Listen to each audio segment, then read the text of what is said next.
ওমানে ভ্রমণের স্বপ্ন দেখছেন? তাহলে সুখবর, এখন আর পর্যটন ভিসার জন্য ফি দিতে হবে না।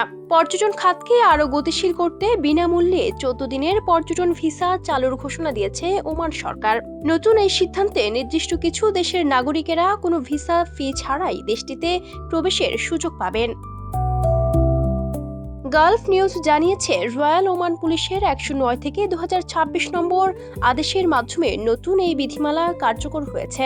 বিদেশি নাগরিকদের আবাসন আইনের সংশোধনের অংশ হিসেবে চালু হওয়া এই সুবিধার লক্ষ্য হল আন্তর্জাতিক পর্যটকদের জন্য ওমান ভ্রমণকে আরও সহজ ও আকর্ষণীয় করে তোলা। তবে শুধু বিনামূল্যের ভিসাই নয়, রয়েছে আরও একটি বড় সুবিধা।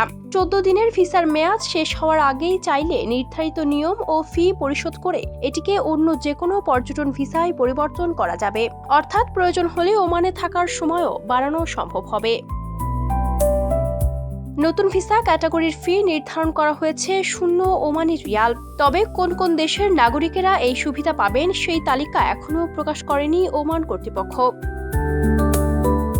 পর্যটকদের জন্য দরজা আরও উন্মুক্ত করতে এবং বিশ্বের বিভিন্ন প্রান্ত থেকে বেশি সংখ্যক ভ্রমণকারী আকর্ষণ করতেই ওমানের এই নতুন উদ্যোগ বলে মনে করছেন সংশ্লিষ্টরা।